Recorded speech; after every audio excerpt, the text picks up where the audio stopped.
Assalamu alaikum hurmetli bауырлар. Bir kişinin klastası mаған дем сап берші деп апарды да. Сөйтіп, ана кісі үшін ішіне жын кірген, енді үшін бәрәка жоқ қой үйінде де неде үшін. Сонымен әңгіме қылып отырмыз. Сосын сұрадым, бұл өзі не істейді дедім. Бұл пенсияға шыққан деді жақында. Қаяқта істеген? Түрмеде істеген деді. Соны өзің несі жақыны жақсы біледі екен. Бұда мейірімділік өте аз еді дейді. Көп адамдарда жаңағы, енді бұл бұрынның адамдары ғой, енді бұрын болғанда, алдын болған, өлең жыладым. Сонда жаңағы сол көп адамдарда жазықсыз әйтеуір ұрады екен да жаңағы түрмеде. Құрметті бауырлар, видеоға лайк басып, пікір қалдырып, және достарыңызбен бөліссеңіздер, нұр үстіне нұр болар еді. Сіздер үшін 1-2 секунд, ал біз үшін үлкен мотивация. Хадисте келгендей, кімде-кім жақсылық жасауға жол көрсетсе, сол жақсылықты жасаушы адамның сауабындай сауап алады. Құдай қаласа, каналымызда көптеген пайдалы және қызықты видеолар шығатын болады. Авторлық роликтерімізбен қатар, еліміздің белді уағызшылары Ерлан Ақатаев, Жарқын Мырзатай, Абдуғаппар Сманов, Хафизулла және тағы басқа ағаларымыздың үздік уағыздары шығып тұратын болады.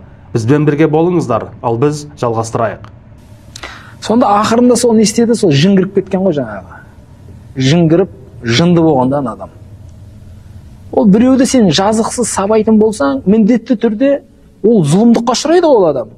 Пайғамбарымыз айтады, зұлымдыққа ұшыраған адамменен Алланың арасында перде болмайды дейді. Оның дұғасы қабыл болады деген ше. Ақыры соңы не болды, ана жын тиді да ше.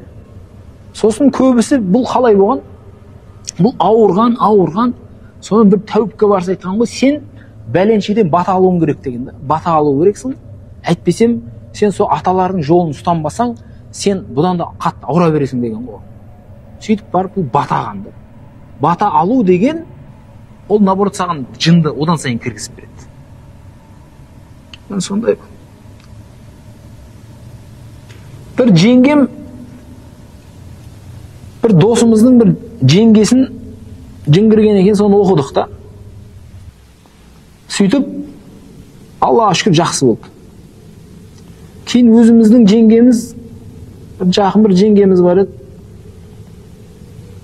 Ол жын тиіп ауырады да ше. Үйіне барсаң, бір коробка дәрі тұр ғой. Бүгін бір жері ауырады, алады, ішет қойып қалады да. Тағы бір жері ауырады. Анадан ше. Сөйтіп бір-екі рет ше берген, о үшін бір коробка толып кеткен ғой дәрісіңізі. Ана жын ішіне кіріп алады да, біресе міне ерін ауыртады, біресе міне ерін ауыртады, біресе міне ерін ауыртады, біресе міне жерін ауырта береді ғой жаңағы. Сонымен бір 2 күн оқып ақырды ғой жаңағы. Ақырып, бақырып, шақырып, мен оқымашы деді ғой. Мен анау бәленшеге барып, бата алсам, мен қоямын, сөйтіп айтып жатыр дейді да. Бәрі жақсы болсын, жазылып кетесің, бата алуың керек дейді. Кім ол? Сөйтсем, мына бір 90 сай жақта бір орыс әйелі бар екен да. Сол орыс әйел өз жалғыз өзі тұрады екен, содан барып, үйіне барып бата алу керек екен да. Біріншіден өзі мұсылман емес та. Қалай саған ол бата береді? Таза ол айттым, одан сайын сен жыныңды көбейтеді ол.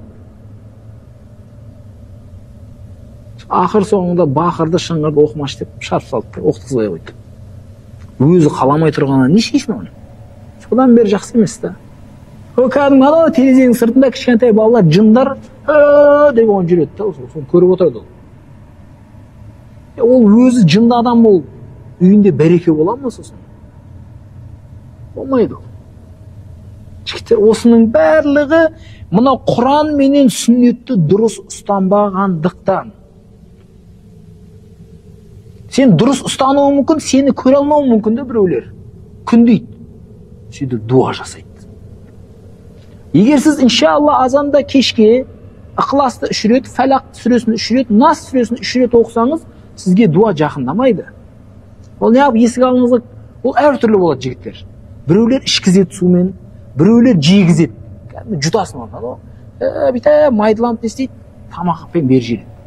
Біреулер үйіңізге кеп шаш жібереді. Шашатындарды, дуаланған нәрселерді. соны басқан кезде адам дуаланады. Неше түрлі жағдайлар бар. Әкеп жасырады, соны дуа қылады, суретке істейді. Сосын тағы мынау, біз бала шағамыздың бәрін қазір әлеуметтік желіні толтырып тастадық та, бұл дұрыс емес негізі.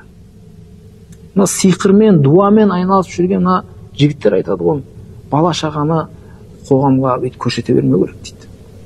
Өйткені ол көз деген нәрсе бар, көз тиеді.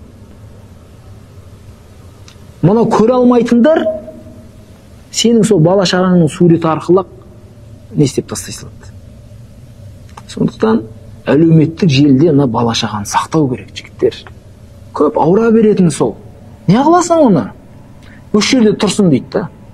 Осы Инстаграмда тұра берсін, естелік болып дейді. Ондай осы тұра беретін болса, оны андай закрытый қылып қой.